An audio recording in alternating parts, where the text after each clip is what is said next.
Très heureux de vous avoir nombreux devant vos écrans, très chers téléspectateurs, en train de suivre cette émission Il est temps. Bonsoir chez vous.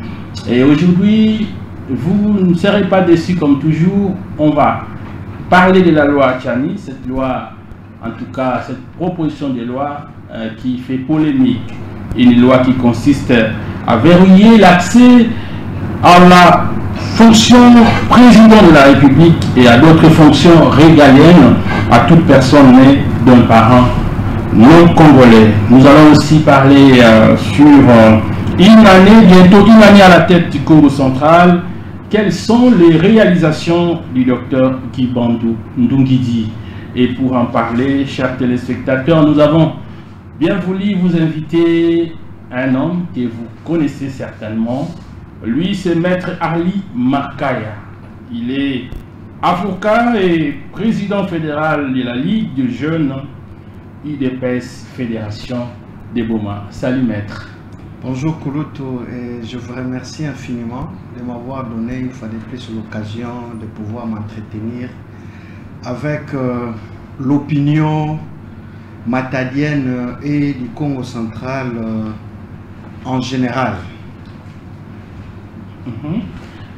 Voilà, en tout cas, merci. Mais je crois que la fois dernière, lorsque nous vous avons réussi dans cette émission, c'était lors de la campagne électorale du gouverneur. Effectivement, c'était pendant la campagne du gouverneur. Campagne ayant conduit, n'est-ce pas, son Excellence, Monsieur le gouverneur de la province du Congo central, je cite Dr Guy-Bandou, à la tête de la province du Congo central. Et pour moi, ça a été un grand plaisir parce que votre micro m'avait finalement permis de pouvoir faire comprendre au Né-Congo la vision en fait du docteur Guy-Bandou. Et je vous en remercie infiniment pour ça. Voilà. En tout cas, tu as mélangé là, moi, parce que tu as la population. C'est assez la difficulté peut-être pour comprendre mon côté français, comprendre ma alors très dernièrement là tu as déjà la fois passée, je crois dans le mois de juillet, le 8 juillet 2021, mon amboka honorable Tchingi Pulula qui a écoutika proposition de loi wana au sala on a verrouiller, on a coupé ça, accepter la montunyonso, à postuler la poste à président de la République, tout pas occuper poste clé Yamboka, tel que président, présidence Nakati à Sénat, tout à l'Assemblée nationale, là va poste sous ce belé. Mais depuis le 8 juillet 2021, mais on était surpris d'apprendre que Baoutiko classait déjà proposition alors on a pas débattre dans l'Assemblée nationale. Alors, vous pensez que une fois cette loi est votée, et ils ont un avantage dans le niveau il y a au Congo? Bon, merci beaucoup pour Motuna, mais je dois préciser d'entrée déjà que Oyo ils ont intéressé dans la démarche, c'est pas la personne de l'honorable Ting Pouloulou, moins encore de la personne de l'initiateur en fait, ou concepteur de cette initiative, Noël Tiani, c'est ça, oui, si je ne m'abuse. Mais ce qui m'intéresse dans cette démarche, c'est que la portée nationale, ils ont caché derrière proposition. Le comble, c'est que nous, au Congo, nous aimons bien aller vite en besogne, dans le sens que ce qui est locoyé, on ne sait pas entrer au fond pour comprendre l'importance de l'Okoana. Tout d'un coup, tout se lance dans la critique négative. Mbouta, je crois avoir dit dans l'un de mes tweets que la vie d'une nation, c'est la continuité historique. On ne peut pas prétendre être politicien tout en ignorant l'histoire politique même du pays. Parce que ce que nous sommes en train de faire aujourd'hui, n'est rien d'autre que la continuité que ce que nos aînés ont fait dans ce pays. Il est l'ombre d'aucun doute. Bon, peut-être ceux qui nous avons dans le Congo, on a constaté que notre pays a pendant longtemps été infiltré. Et l'infiltration dans notre pays est victime fait qu'au jour d'aujourd'hui, tout se retrouvé dans le stade où tout en haut. Mais qu'il me soit permis de rappeler que Mouzé Akoufi assassiné, il a été succédé par Joseph Kabila. Joseph Kabila, quand il arrive au pouvoir, la toute première loi qu'il a fait passer dans le Parlement de transition et qui a promulgué, c'est la loi sur la nationalité congolaise de 2004. Et la loi sur la nationalité congolaise de 2004 a même précédé la Constitution il y a 2006. Mais la question à laquelle Batubalingi s'est posée, c'est pourquoi M. Kabila, quand il arrive au pouvoir, alors qu'il y avait beaucoup de problèmes au pays d'ordre sécuritaire, social, économique, pourquoi commencer par la loi sur la nationalité et dans cette loi sur la nationalité à généraliser la question de la nationalité congolaise, alors que la nationalité d'origine dans tout pays qui se respecte, c'est une question qui a toujours été relative. Lui, il a pris la nationalité congolaise à Tayango sur mesure de façon aussi absolue qu'on pouvait imaginer.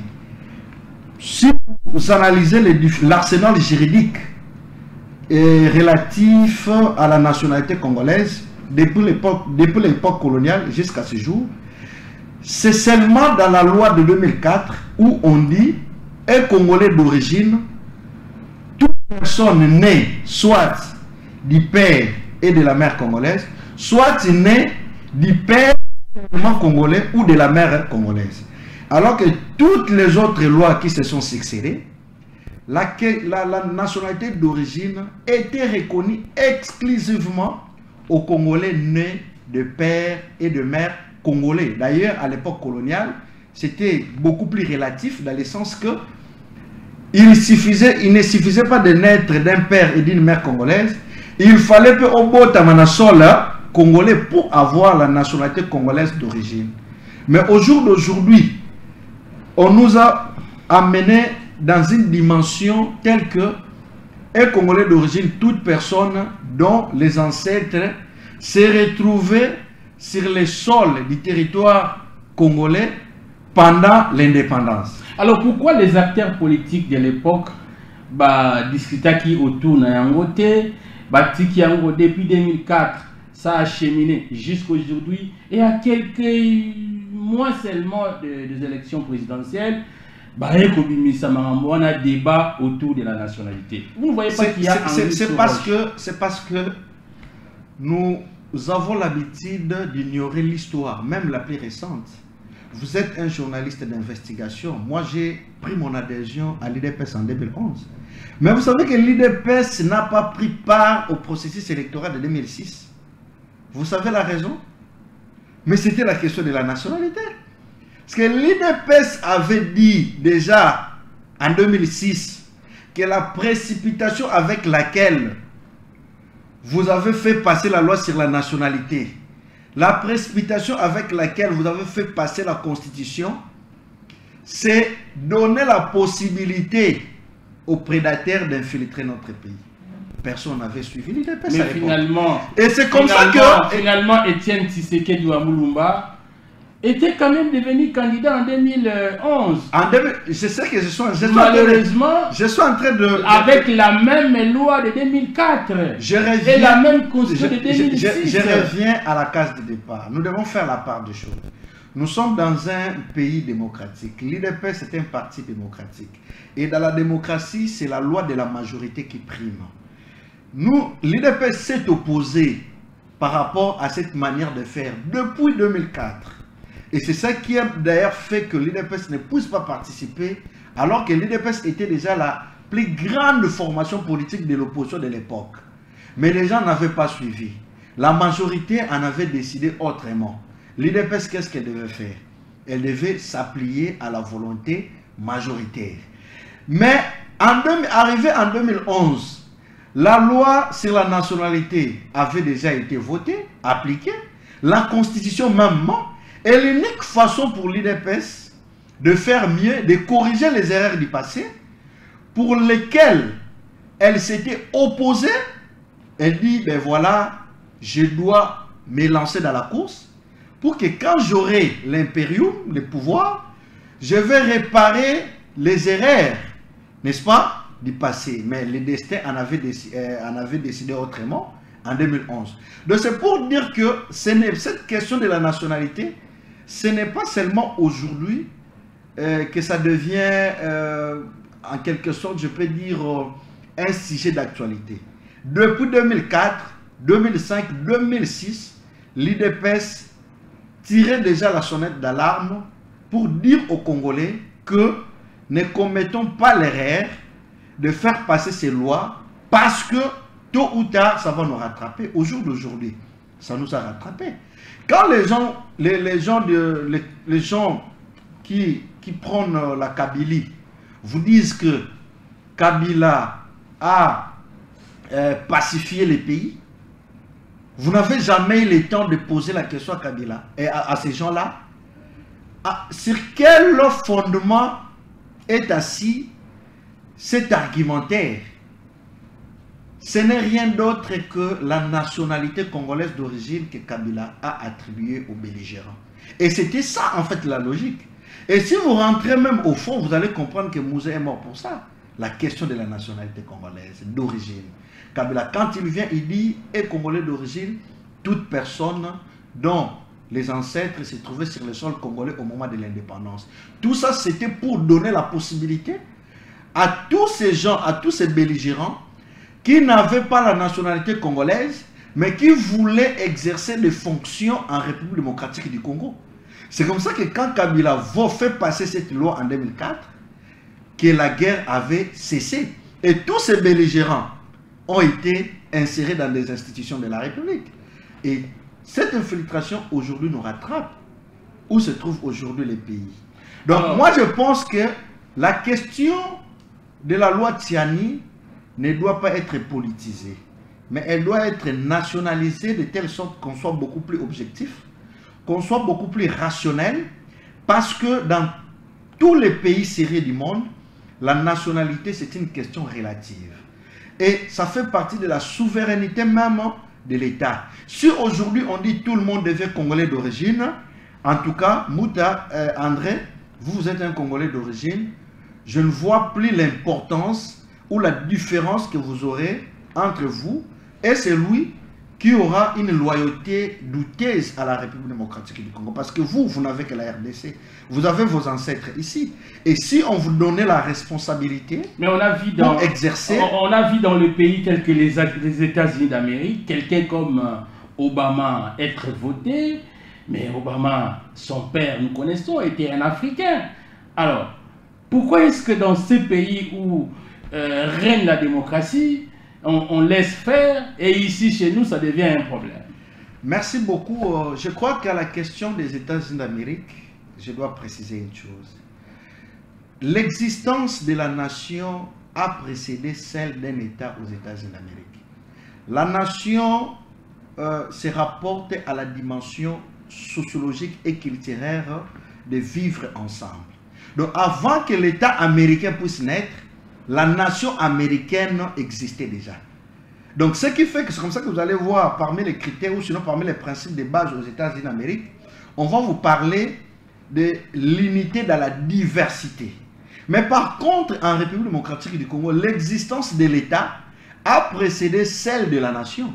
Nous ne sommes pas encore arrivés à l'étape de la nation.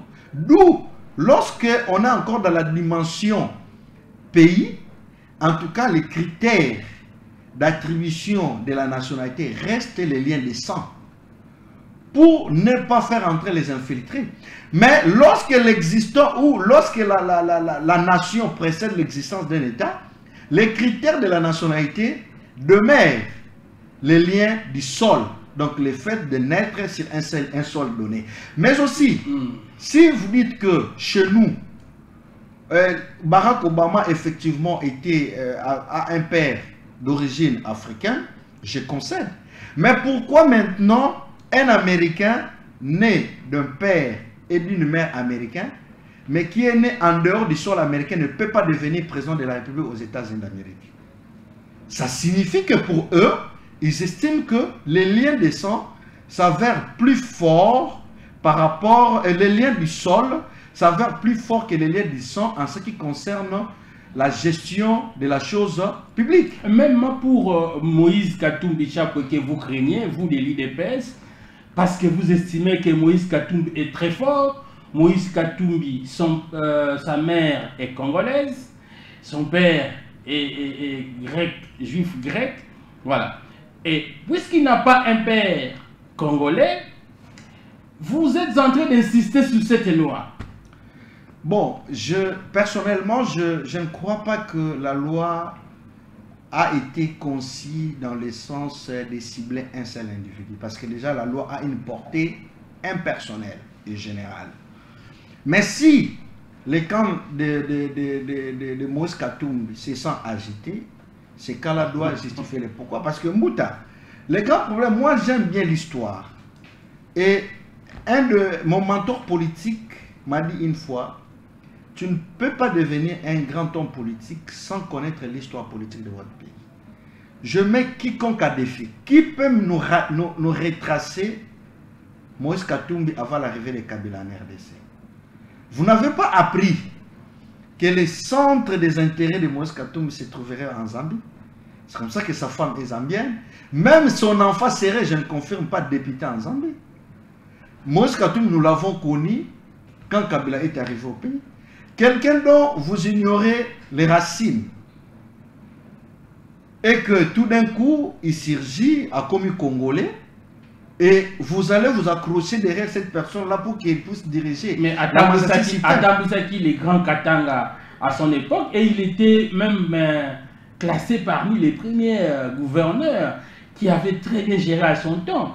Et la population va lui tête, hein, en tout cas, Botika Moïse Katumbi a posté naïe parce que Ndenge a dirigé Katanga, ceux qui vont voter YP, président de la République, à Bongisa Congo. Alors, et ça, pourquoi vous savez, un homme politique de façon permanente, de façon réaliste, ne doit pas être à suivre les avis de la foule ou les avis de l'opinion. Parce que quand l'opinion commence à guider l'action politique dans un État, cet État est voué à la disparition. Il faut que les gens qui ont des visions puissent expliquer en fait à l'opinion l'attitude à prendre devant une question donnée. Moïse Katumbi a été gouverneur du Grand Katanga. Je concède tout ce qu'il a fait, en tout cas rentre dans le cadre de la bonne gestion de la chose publique. Je n'en disconviens pas. Est-ce que cela suffit pour que quelqu'un puisse briquer la magistrature suprême? Nous sommes humains. En tant qu'humain, on peut toujours cacher un côté donné. C'est-à-dire qu'on vous donne la responsabilité pour séduire les gens. Vous commencez par poser des bons actes.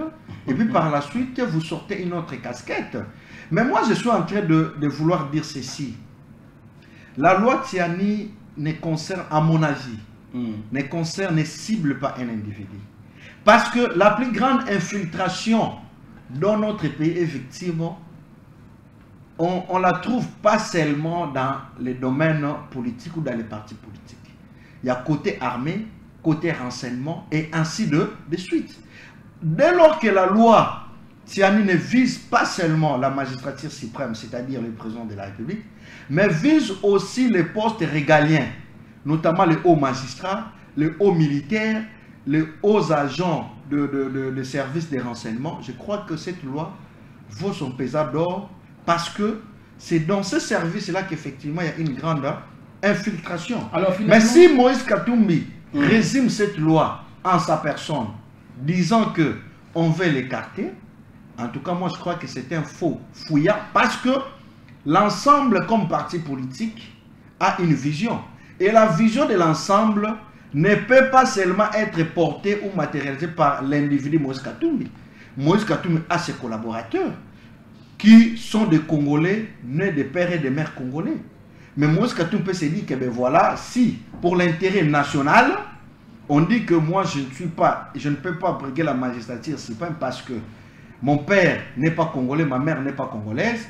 Mais dès lors que j'ai la vision pour la République démocratique du Congo, j'ai un parti politique, j'ai choisi par exemple Daniel Safou pour être président de la République, pour matérialiser la vision de l'ensemble pour la République. Alors, merci. Pourquoi ça doit seulement être sa personne qui compte? Mais alors, Maître Arli Makaya, les amis de l'ensemble pour la République ont déclaré que ce pays est arrivé là où il est arrivé, ce n'est pas à cause des Congolais nés des pères ou des mères non congolais, mais le pays est arrivé à ce niveau à cause des gens qui se déclarent des pères et des mères. Alors, est-ce que une autre personne ne peut-elle pas venir, quand bien même qu'elle soit née d'un parent non congolais, pour essayer de relever les défis, maître? Bon, c'est un argument qui paraît logique pour eux, mais que j'estime très anti-nationaliste, en fait. Pourquoi? Parce que, vous savez, Mbouta, ce n'est pas parce que votre enfant n'a pas réussi à l'école et que l'enfant du voisin a réussi à l'école que vous allez prendre l'enfant du voisin, mettre dans votre succession au détriment de votre enfant. Effectivement, il y a de ces Congolais-là qui ont géré le pays, qui n'ont pas été à la hauteur. Mais cela ne doit pas nous amener à dire, comme certains, une catégorie de Congolais, peut-être une dizaine ou une quinzaine, originaires du Congo, originaires de la République démocratique du Congo, dès lors qu'ils n'ont pas été à mesure de bien résoudre les problèmes du pays et que nous allons prendre la destinée du pays, donner entre les mains d'autres personnes. Non. Donc vous allez comprendre déjà que l'argument que nos amis d'ensemble avancent prouve à suffisance que leur leader a une loyauté douteuse. Parce que quand ils vous disent que les Congolais de père et de mère qui ont géré ce pays, qu'est-ce qu'ils en ont fait? Ça signifie qu'ils sont déjà bien conscients que leur leader n'est pas congolais. Là, c'est de 1. Et de 2, ce n'est pas parce que X a échoué et que vous allez prendre le pays, donner entre les mains de quelqu'un qui n'est pas votre frère. Voyez-vous? Donc moi, je crois que à ce stade, cet argument n'a pas sa raison d'être pour le simple fait que nul ne peut se prévaloir de sa propre turpitude. Si nos frères congolais, nés de pères et de mères congolais, n'ont pas été à même de résoudre nos problèmes, nous devons cette fois-ci prendre conscience et mettre à la tête ou désigner des gens capables, n'est-ce pas? Mais également, un autre élément que je dois relever. Nos frères nés de pères et de mères congolais qui ont dirigé ce pays ou qui ont assumé des plus hautes fonctions dans ce pays, s'ils n'ont pas été à mesure de résoudre nos problèmes, c'est quoi la cause? La cause, c'est aussi l'infiltration dont nous sommes victimes, orchestrée par les non-originaires, orchestrée par les gens d'autres pays. Parce que dans une situation d'infiltration, comment vous allez être à même de développer votre coin? D'où il faut commencer par mettre hors état de nuire les gens qui ont créé les problèmes, et c'est par la suite que vous allez parvenir à résoudre votre problème. On ne peut pas résoudre un problème en associant la personne qui l'a créé. Voilà, merci beaucoup. Je rappelle à nos téléspectateurs que ce soir, dans cette émission Il est temps, nous resterons pour vous, Maître Arli Makaya, avocat et président fédéral de la Ligue des jeunes UDPS, Fédération des Bouma. Et normalement, on allait organiser un débat contradictoire aujourd'hui, mais nous avons cherché l'ingénieur Fiston Lutonadio, Tolukiye, Tobengiye, numéro au canon. Est-ce que c'est la fuite. Tu éviter ce qui n'est pas fiston de Kimi débat. Tout n'est pas la reconnaissance. Non, c'est Mouta Fiston, c'est un vieux que j'ai eu à connaître à travers les médias et je le respecte. J'ai toujours apprécié en lui cette dimension scientifique dans les différents débats, mais je crois qu'il n'a pas eu tort de ne pas répondre favorable. Parce qu'il sait que moi je suis quelqu'un qui met d'abord en avant-plan la science quand il s'agit de débattre. Et dans ce genre de questions, vous allez vous rendre compte que nos amis d'ensemble sont plus dans les émotions. Or, on ne peut pas analyser la question de l'État avec émotion. Il n'a pas eu tort de ne pas C'est comme ça qu'il n'a pas eu tort de ne pas venir parce que déjà entre l'émotion et la raison, la population allait apprécier et il a préféré la fuite et je le félicite pour ça. Maître Makaya. Tout le monde a lingala. Ozokota trop dans le poteau. Balobi Félix Tshisekedi Tshilombo. Aza na bilan ya ko présenter té. Mutu oyo akoyi ko lansema kali eza Moïse Katumbi Chapwe. Bilan eza té mbongo aram to ebité kenda wapi? Population zala dollar komata social oyo alobaki koza eza té. Alors bilani na ko présenter na population alors mutu ako lalisema kali balobi na Congo oyo ezaka Moïse Katumbi Chapwe d'où il faut loi wana ekende ba voter yango boza na bilan te il est bon, la question ya bilan je crois que les attributaires il y a ba facteur rebelle déjà président Tshisekedi est à côté na pouvoir son premier discours il dit na kozala mesure te ko résoudre les problèmes nyonso mais je vais faire de mon mieux pour que à travers mon passage bandeko oyo bakoya ko gérer mboka sima ba continuer pour que Congolais a vivre pleinement et dignement na mboka na ye. Alors de l'UDPS au pouvoir a eu le pouvoir dans les contextes que vous le connaissez très bien avec un président de la République mais majorité parlementaire et ça qui a été. Donc ce qui fait que l'UDPS logiquement il fallait à partager gestion et la chose publique. N'a pas parti politique Moussoussou dont l'ensemble pour la République appartenant à Moïse Katumbi Chapwe. Alors Herbosali formation gouvernementale ou mouvance présidentielle le bilan a toujours été partagé parce que on suppose vos hommes sont là-bas, vous mettez vos idées pour que Mboke Kende liboso. Donc logiquement à 100% il y a vision et l'UDPS. L'UDPS peut-être n'a fait exécuter que 40% de sa vision parce que elle devait collaborer, composer avec les autres. Bamoussou soit un peu baillé na ba idée na bango et ça dit 60%. Il faut pas la paix comptable parce que Mouta ce que batu eloko balinga ko ignorer mingiza ko yeba fonctionnement ya pays oyo za décrit na constitution na biso. Constitution lobi boé. Tu as 3 pouvoirs. Tu as un pouvoir exécutif, tu as un pouvoir législatif et puis tu as un pouvoir judiciaire. Pouvoir exécutif na bandawana est composé na des institutions. Tu as une institution président de la République, au azali porteur ya vision, n'est-ce pas? Et puis tu as un gouvernement, où est chapeauté par les premiers ministres, où est émanation, n'est-ce pas? Il y a parlement. Et c'est ce gouvernement-là qui gère au quotidien, n'est-ce pas? Les pays. Et le gouvernement est contrôlé par le parlement. Batu nyon sobayebi, ba Congolais nyon sobayebi. Je ne me dédouane pas pour dire que non, notre bilan est négatif. Non, notre bilan est satisfaisant. Je vais y revenir. Mais laissez-moi préciser que Parlement est une institution moroboué, est indépendante vis-à-vis de l'institution Moussous. Et Parlement yende a un pouvoir, il y a qu'à contrôler organes où ils ont géré au quotidien les pays.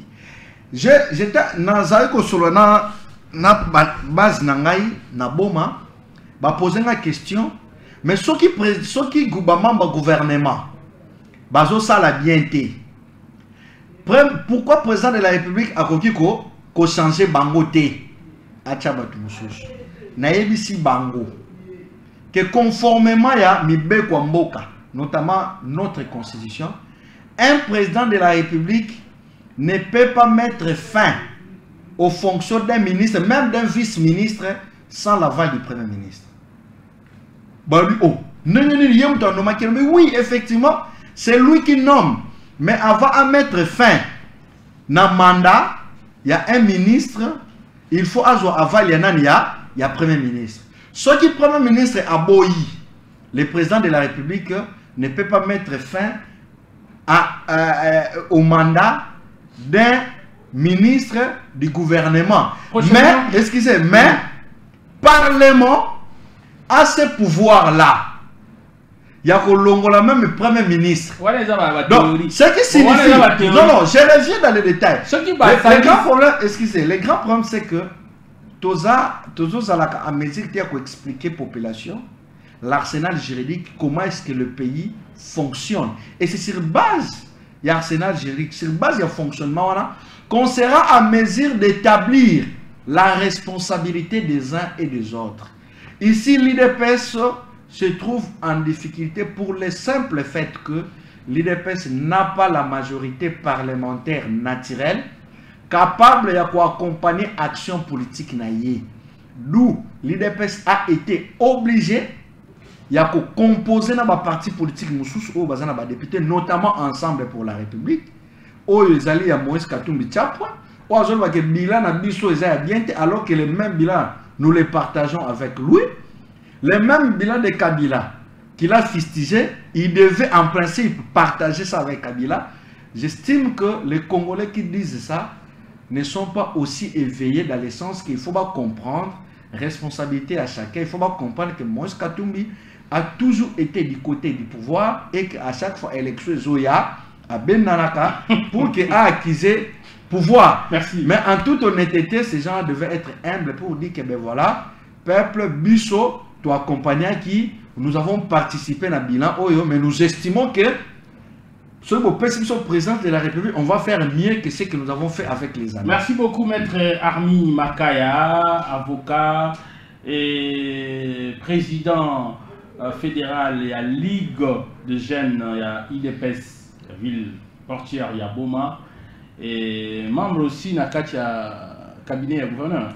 Bon, dans la casquette politique, je préfère pas dévoiler ma casquette professionnelle. Ok. Donc, mais vous soutenez les actions du gouverneur? Oui, je ne soutiens pas les actions du gouverneur, mais j'accompagne le gouverneur à mettre en pratique sa vision. Il y a beaucoup de côtés dans la réalisation. Il y a quand même certaines personnalités qui sont montées au créneau pour fustiger la loi Tchani. Je crois que vous êtes au courant. Monseigneur Donacel Tcholé a parlé, a dit que cette loi, une fois votée, c'est une bombe et que ça risquerait même de déstabiliser complètement les institutions du pays et à diviser le peuple. Qu'est-ce que vous pensez par rapport à toutes ces déclarations? Il y a même le cardinal Ambongo aussi qui a fustigé cela. Alors, non, ce sont mes pasteurs que je respecte beaucoup parce que je suis catholique. Mais nous sommes dans une démocratie et dans une démocratie, chacun peut émettre son point de vue par rapport à une question donnée. Je vous ai dit ici que l'IDPS était opposé en 2006 contre les élections, mais ce n'est pas pour autant que les élections n'avaient pas été organisées. Et la loi n'a pas vocation à faire l'unanimité. Il suffit que la majorité l'accepte, elle va passer et la vie va continuer. Donc moi je crois que ceux qui pensent que la loi doit faire l'unanimité avant qu'elle ne passe, se trompent. Parce que même déjà, Fumo Kimbam, pour qui le président de la République a consacré les 6 mars comme journée fériée et payée, n'a jamais fait l'unanimité.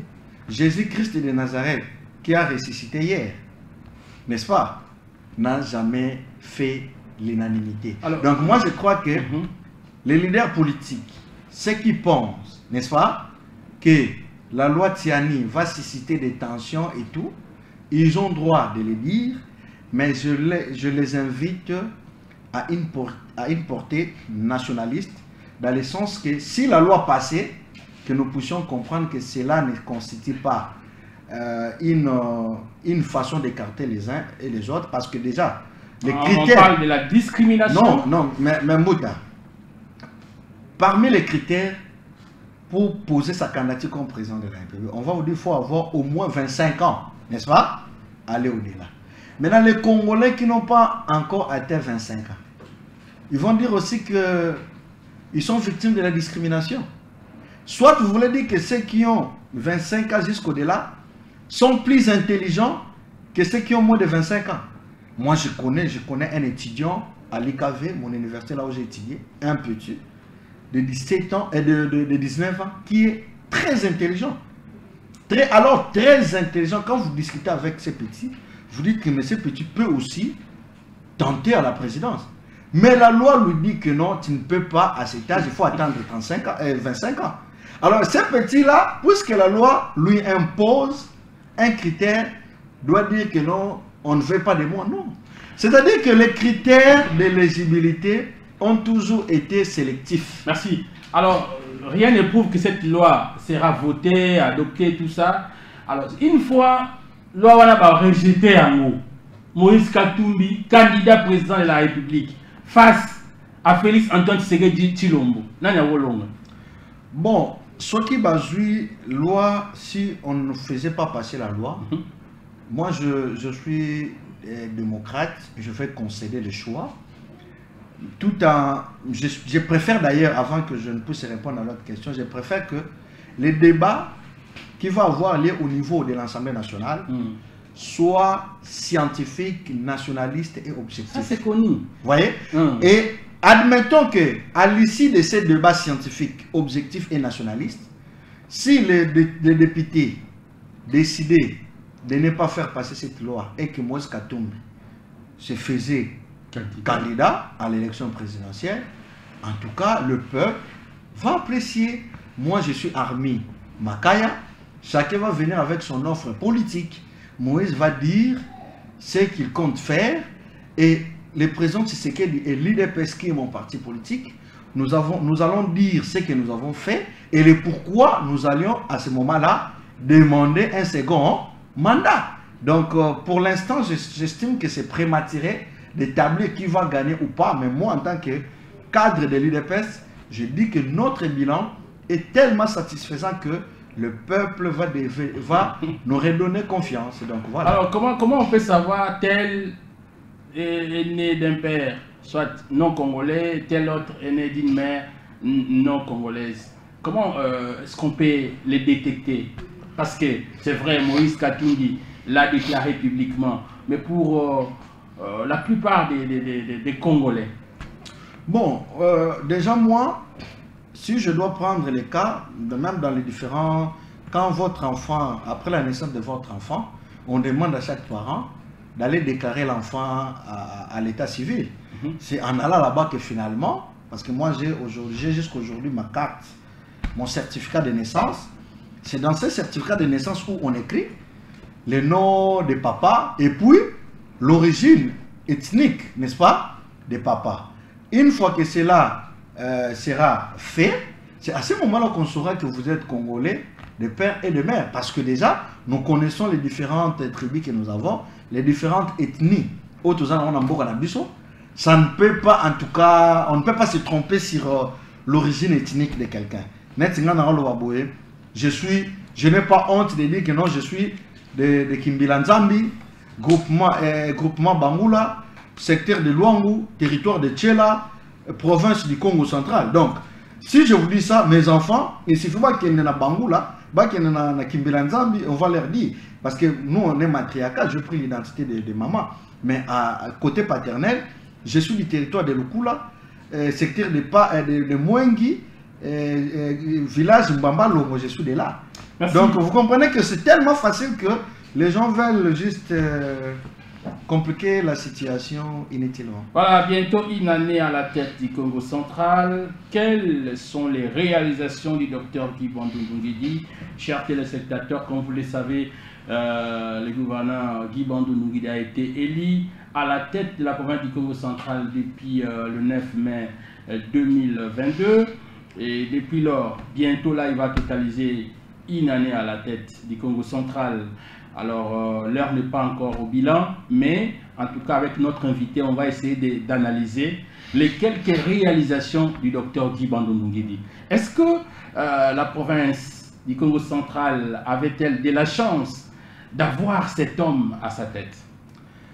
Oui, effectivement, parce que le gouverneur de la province du Congo central est porteur d'une grande vision qu'il est en train de mettre en pratique, mais également il s'est décidé, n'est-ce pas,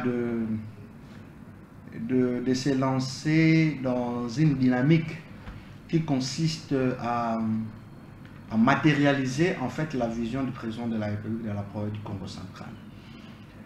Le gouverneur Dr Guy Bandou, déjà au-delà du fait qu'il soit gouverneur, il faut étudier l'homme pour voir s'il faut l'admirer ou pas. C'est un monsieur très stable mentalement, intellectuellement, mais également soucié de l'émergence de la province du Congo central. Donc toutes ces idées, toutes ces pensées concourent au bien-être des Bakongo et de la province du Congo central.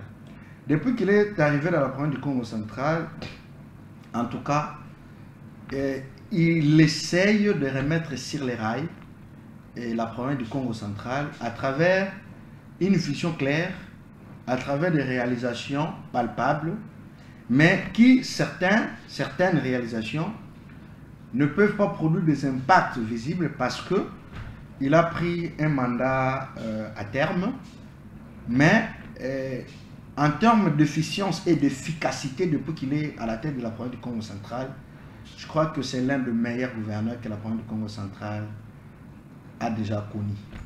Il y a vrai. Oui, l'un, je dis bien, en termes d'efficacité et d'efficience dans la gestion de la chose publique provinciale. Alors, qu'est-ce que vous avez constaté? Être l'un, en tout cas, de meilleurs on va vraiment être pragmatique au lieu de rester dans les termes. Qu'est-ce que le gouverneur a déjà réalisé depuis qu'il est là? Et, par exemple, sur beaucoup de plans social, politique, économique, qu'est-ce que vous avez déjà constaté? Bon, sous l'angle social, je crois que il est les rares de gouverneurs dans un temps aussi court à avoir construit plus de 10 écoles techniques en raison d'une école par territoire. Là, c'est de 1. Un projet laissé par Atoumatouma dans Koulouki, oui, allez-y. Oui, un projet laissé par Koulouki, je n'en disconviens pas, mais je peux aussi vous dire que la gratuité de l'enseignement a été inscrite dans la Constitution par Kabila. Mais la personne qui a mis ça en pratique, c'est Félix. Donc, le projet, c'est un projet. Tant qu'il n'est pas matérialisé, il reste sur papier. Donc, on va compter la personne qui a eu la volonté de matérialiser. Donc, ce projet-là a pour parrain Dr Guy Bandou Ndungidi. 10 écoles techniques à travers la province du Congo central. Nous avons des chantiers un peu partout.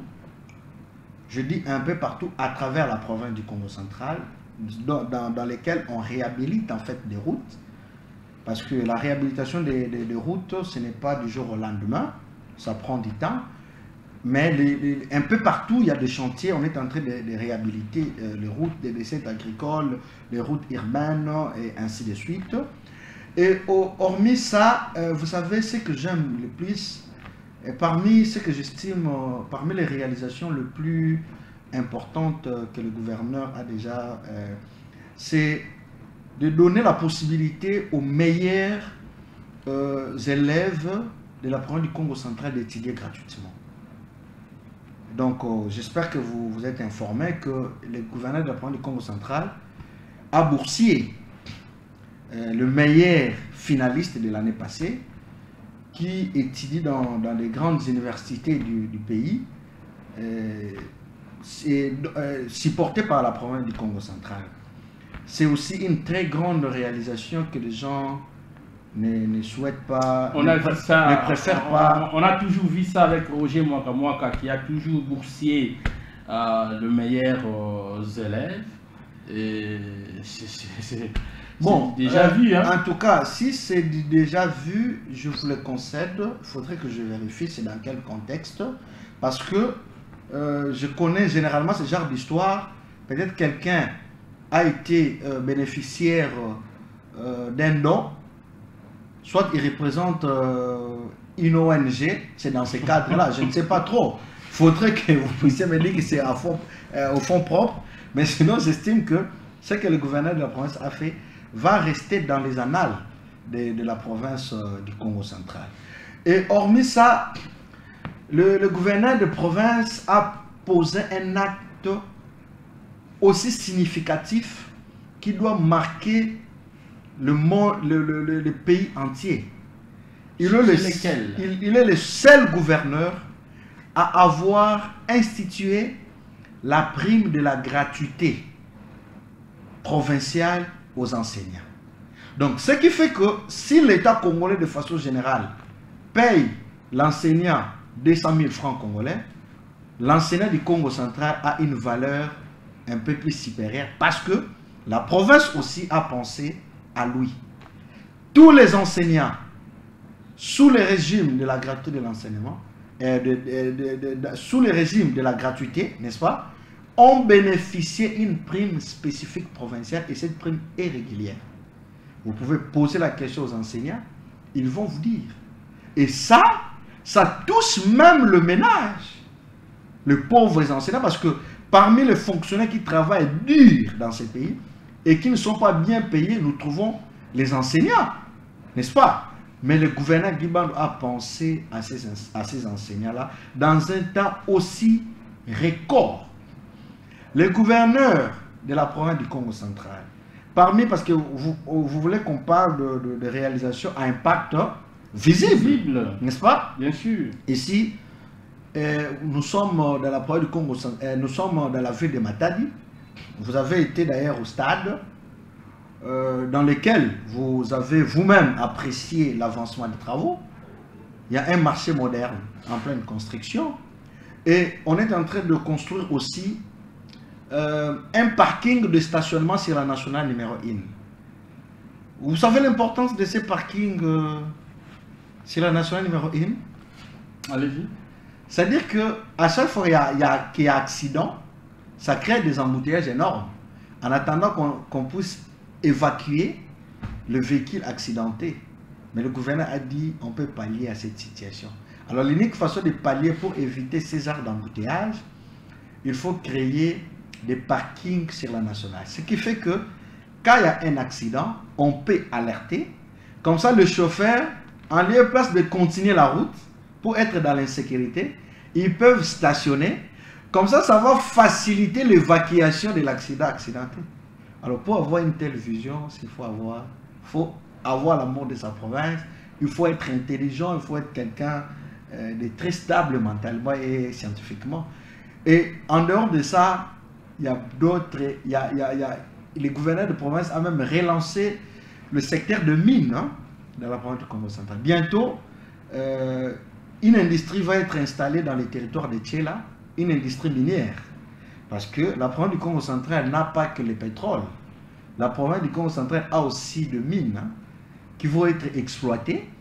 Et la mise en place de ces industries constitue va dans le domaine de la réindustrialisation de la province du Congo central. Parce que quand on exploite la mine, les mines, permettez-moi, vous verrez que les investisseurs vont venir et il y aura mouvement. Parce que l'économie d'une province, c'est un mouvement en fait. On ne doit pas rester statique. Il faut créer maintenant des mécanismes pour pouvoir, n'est-ce pas, faire appel aux investisseurs ou séduire les investisseurs. Donc, de façon un peu voilée, voilà les quelques réalisations palpables qui touchent les socialement. On parle aussi du contrôle technique dans la ville portière d'Eboma. On a assisté au premier navire. Et qu'en est-il? Effectivement, merci de m'avoir rappelé cela. Vous savez, la ville de Boma, moi-même je suis de Boma, est devenue, était, avant l'arrivée du gouverneur Guibam, était dans l'ombre de la vallée de la mort. Si vous y allez, on va vous dire que la ville de Boma était surnommée Ukraine. Et cette situation a même des répercussions dans tous les domaines de la vie. Vous verrez que dans toutes les circonscriptions électorales du Congo central, seule la ville de Boma a fait moins qu'en 2018. Donc, ce qui fait qu'il y a eu exode rural. Les gens ont quitté Boma pour aller ailleurs, pour le simple fait que l'ancien régime de Kabila, avec les Moïse et consorts, avait décidé, n'est-ce pas, de paralyser les activités au niveau du port de Boma. Comment? C'est-à-dire que tous les contrôles techniques qui s'opéraient dans la ville de Boma, déjà en interdisant les véhicules à usagers et tout, alors que le mécanisme de contrôle technique se trouvait dans les ports de Boma. Alors, ce qui fait que tout était concentré en dehors de Boma. Le port de Boma était devenu une coquille vide dans laquelle vous pouvez entrer, vous ne trouvez rien du tout. Et c'est là, c'est depuis 2014, si j'ai bonne mémoire, si j'ai bonne souvenance, depuis 2014. Et de 2014 jusqu'à ce que le gouverneur vienne en 2022, combien de temps, combien d'années se sont écoulées? Et combien de gouverneurs qui se sont succédés à la tête de la province du Congo central? Le gouverneur de la province, quand il arrive, Dr Guimard nous dit non. Au niveau de la province du Congo central, nous avons deux grandes villes. Nous avons deux villes, la ville de Matadi et la ville de Boma. D'ailleurs, la ville de Boma serait plus développée que certains chefs-lieux de province après le démembrement. Parce qu'il y a des chefs-lieux qui n'ont même pas d'électricité. Et le gouvernement dit, hormis cela, la ville de Boma paraît être la capitale du bas-fleuve. Si ça ne marche pas à Boma, c'est tout le bas-fleuve qui est préjudicié et cela impacte dans plusieurs couches.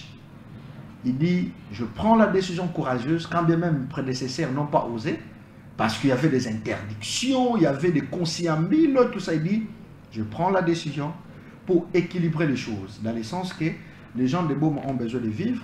Nous devons préserver Boma, qui est la capitale historique de notre ville, de notre pays. Parce que c'est à Boma où vous trouvez l'assiette touristique en fait du pays.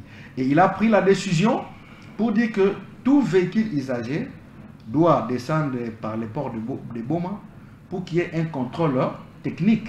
Mais cela aussi va dans l'intérêt de préserver les différents accidents sur la nationale, parce que le port de Matadi n'a pas un mécanisme nécessaire pour procéder au contrôle technique des véhicules. C'est pour ça que certains véhicules venaient en panne, tout ça, mais on faisait dédouaner sans pour autant se rendre compte de ces pannes-là. Et une fois que le véhicule sort, et après 2-3 jours, il y a accident. Donc le gouverneur, en prenant cette décision, sauve toute une ville, sauve plusieurs familles, chose que beaucoup n'ont pas fait, même le pouvoir, même le ministre des Transports nationaux n'a pas été en mesure de faire. Voilà. Lui, il l'a fait et il a décanté cette situation. Pour nous, c'est vraiment...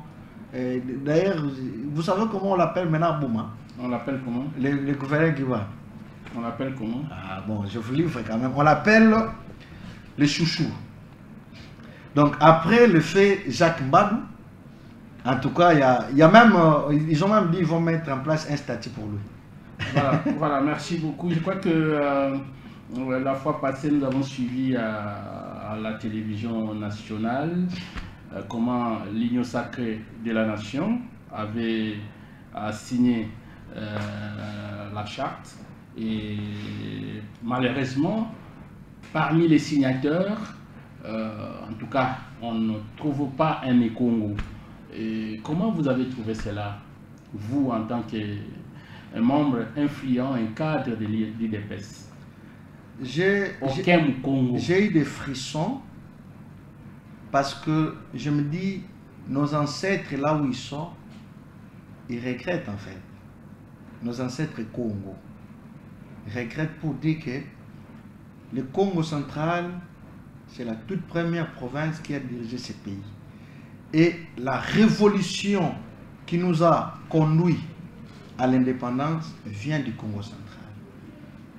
Et nos ancêtres là se posent la question, pourquoi ceux qui nous ont succédé sont incapables de comprendre les enjeux? Ce que vous devez comprendre, la classe politique du Congo central aujourd'hui est animée par les gens qui sont dans les jets, en lieu et place d'être dans les enjeux. Donc, ils ont une dimension tellement provinciale que il est difficile de s'imposer dans la scène politique nationale. Preuve année, il a fallu que l'élection du gouverneur soit organisée. Même les ministres nationaux, les députés nationaux, les sénateurs, alors qu'ils sont déjà dans la scène politique nationale, ils ont préféré rentrer ici pour postuler comme gouverneur. Même les plus anciens, notamment Mobutu Monasem, que j'admire beaucoup, le vieux Dio Mindongal et tous ces gens-là, ils sont revenus pour chercher à être gouverneur de la province du Congo central, alors qu'ils pouvaient s'imposer au niveau de Kinshasa pour représenter la province, pour faire le poids de la province là-bas. Alors moi je pense, puisque nous devons quitter les jets pour s'intéresser aux enjeux. S'intéresser aux enjeux signifie quoi? Nous devons accompagner les Né-Congo les mieux positionnés, n'est-ce pas? Oui. Dans des institutions et dans, et dans différentes formations politiques. Je parle de l'opposition tout comme du pouvoir. Au jour d'aujourd'hui, il n'y a pas un Né-Congo qui soit plus proche du président de la République qui est son directeur de cabinet adjoint en charge des questions financières et économiques. Je cite M. André Ouamesso.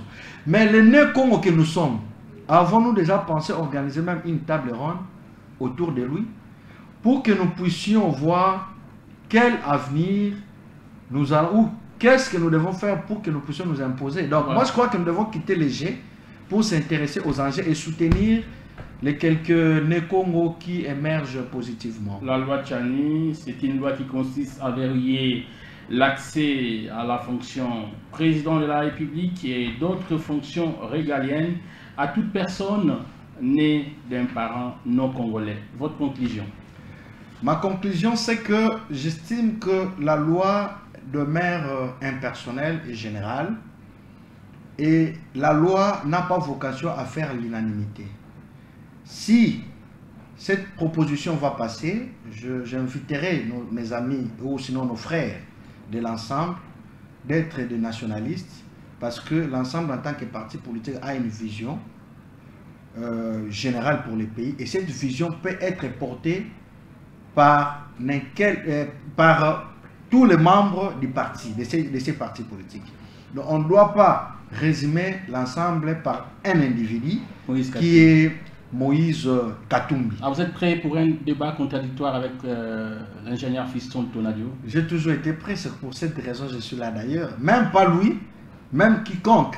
Mais à condition que les débats soient objectifs, rationnels et scientifiques. Allez, ça n'est fini pour aujourd'hui. Nous avons eu l'honneur de recevoir pour vous Maître Armi Makaya, avocat et président fédéral de la Ligue du Jeune IDPS, Fédération des Boma. Vous avez senti la connaissance et de temps en temps, on va commencer à l'inviter pour qu'il puisse en tout cas nous éclairer sur plusieurs points de la province, mais aussi de la République démocratique du Congo. Merci à l'équipe technique qui nous a tenu compagnie ce soir, Nesbavouna, Noël Péchanga et à tous nos stagiaires de l'ITECOM Soyo. Allez, que la paix de Dieu règne à vos foyers, on se retrouve très prochainement.